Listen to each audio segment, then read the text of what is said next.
Hey guys, I interviewed Ken Tonkin, president of Patch Together, which is a 501c3 nonprofit which raises funds for the Healing Patch. So a brief background on Mr. Tonkin. As you may know, he's a professor here at St. Francis University.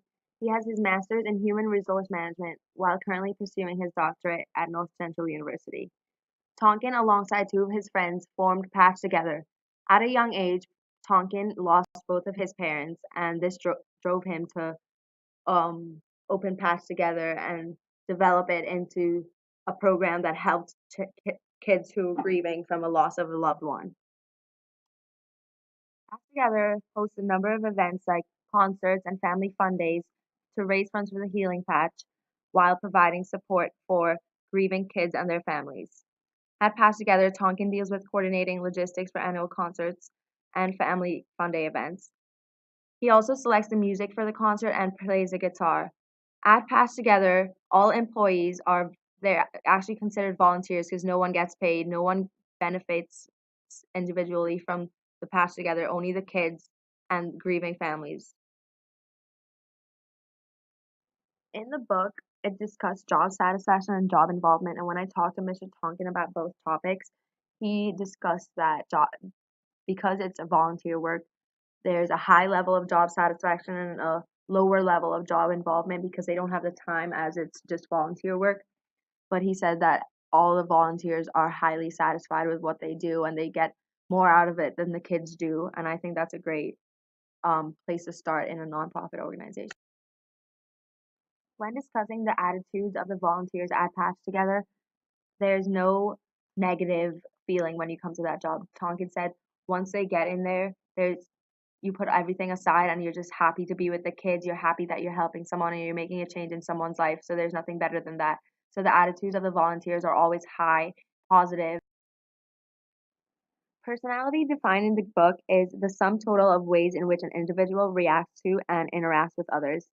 Is partly genetic in its origin. When I asked Mr. Tonkin how his volunteers get along with each other and if there's ever clashing that they don't get along with each other and there's like arguments, what happens? And he was like, at that point, he takes it upon himself to dissolve the situation and um, make sure that it doesn't get a step further, and he just brings it back down so that they can talk about it and he can see both sides and just relate to them both. In terms of values, I asked Ken he if they look for certain values or certain personalities in individuals when looking to recruit them to be volunteers for Patch Together, and he said that they don't.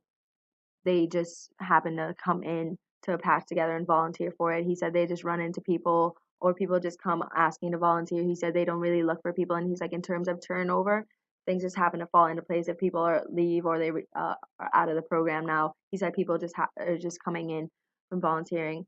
But I think that people who are working at Patch Together, volunteering for Patch Together, have to have a high sense of um, value and like they want to help others, and I think their values have to be good to work in a place like this. The thing that I got out of the interview is that most of the volunteers at Patch Together can relate to the kids and families on a personal level. Just like Tonkin, most of them have lost a loved one in the past, or as Tonkin said, they have a sense of guilt within them and they want to do a good for the community or good for someone else. Another important thing I got out of this interview is that if you want to open a nonprofit organization, you have to be willing to put all your time and effort into this. Whoever you're involved with has to be all on board or it's not going to succeed because it's all about volunteering and who's into this idea or not. If they're not wholeheartedly into something, it's not going to happen. As I discussed with Mr. Tonkin, I myself want to open my own nonprofit organization when I go back home after college. My grandma, right now, she currently works with the elderly and an orphanage. And alongside the church, she takes the funds from the church and donates it to this organization. So I want to do something like that and work with the organization. I'm not 100% sure what I want to do yet, but I definitely want to do something along those lines.